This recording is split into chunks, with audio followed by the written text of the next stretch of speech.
Merci, Madame la députée. La parole est à Madame Perrine Goulet pour le MoDem.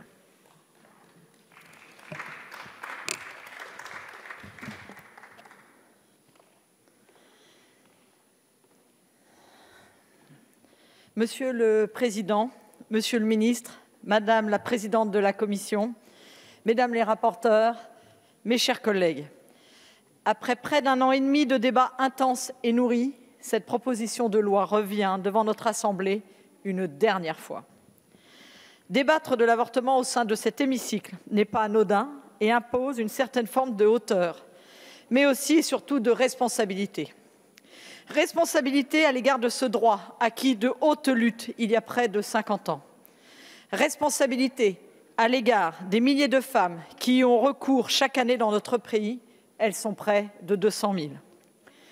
Si dans notre pays, ce droit est aujourd'hui bien ancré, malgré quelques soubresauts conservateurs, nous constatons qu'il est fragilisé dans de nombreux pays, au sein même de l'Union européenne ou encore dans certains États américains.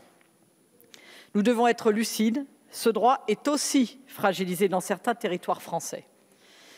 Par conviction de praticiens ou par manque de personnel, c'est pourquoi il faut nous saisir de chaque occasion pour affirmer, protéger, voire renforcer ce droit. C'est d'ailleurs ce qui nous est proposé dans ce texte. La mesure phare consiste ainsi à allonger de 2 semaines le droit légal à l'accès à l'IVG instrumentale, le faisant passer ainsi de 12 à 14 semaines.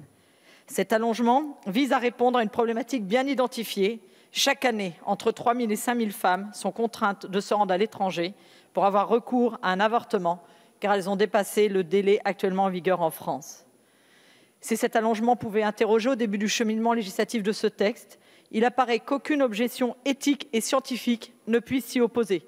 Cette affirmation ne sort pas de nulle part, mais émane du Comité consultatif national d'éthique qui, je le crois, doit faire référence dans ce débat.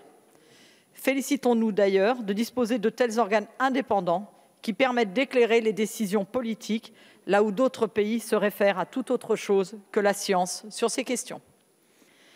Toutefois, l'allongement des délais d'accès à l'IVG ne peut être l'alpha et l'oméga de notre politique de santé sexuelle et reproductive.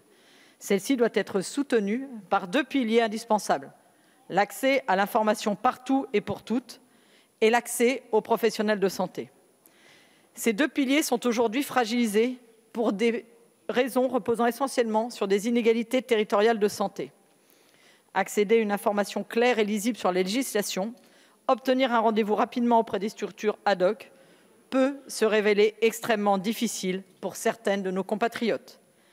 Il est impératif de consolider toute la diffusion de la formation et son accessibilité, mais aussi tout le pan de notre politique de prévention relative aux grossesses non désirées, et ce, dès le plus jeune âge. En outre, le second pilier que constitue la possibilité d'accéder aux professionnels de santé appropriés rapidement souffre des conséquences du phénomène de désertification médicale. Il s'agit là d'un enjeu qui a fait l'objet de nombreux débats en cet hémicycle, et nombreuses sont les solutions qui ont été proposées. Notre groupe s'était saisi de cette question dès la loi de finances de sécurité sociale pour 2021, en faisant adopter une expérimentation permettant aux sages-femmes de pratiquer des IVG instrumentales, dont le décret paraissait en décembre dernier. Ce texte vient consolider et entériner cette initiative qui nous apparaît opportune à tous les niveaux. Cela vient agrémenter les avancées majeures obtenues ces derniers mois pour cette profession et renforce l'offre de soins sur le territoire. Cette proposition de loi aborde donc l'ensemble de ces questions, tentant d'y apporter des réponses. Bien sûr, les dispositions contenues dans ce texte ne sont pas consensuelles. Nous l'avons constaté au cours de ces 18 mois de débat. Ces oppositions politiques et sociétales doivent être entendues dans la mesure où elles demeurent respectueuses et argumentées. Néanmoins, in fine, le législateur doit décider. Il doit le faire en pesant chaque mot et argument sur ce sujet plus que n'importe quel autre. Il s'agit là d'un impératif démocratique. La discussion au fil de nos débats a été contrastée. Il est évident que nous ne sommes pas parvenus à un consensus de l'ensemble des bancs. Au sein même des groupes, les positions divergent. C'est le cas au sein de notre groupe démocrate qui laissera à chacun de ses membres une liberté de vote pleine et entière. Pour conclure, je veux vous livrer une réflexion personnelle.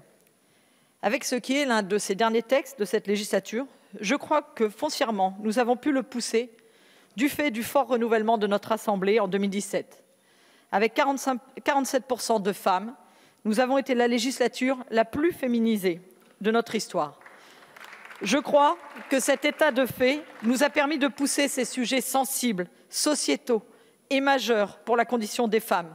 Et à cette lumière, le combat de Simone Veil est d'autant plus impressionnant. À la fin de ce chemin législatif, je veux avoir une pensée pour toutes ces femmes à qui nous pouvons apporter une réponse. Je veux avoir une pensée pour tous les professionnels du soin, les sages-femmes en premier lieu, dont nous reconnaissons la montée en compétences, les médecins enfin, dont nous devons entendre les préventions.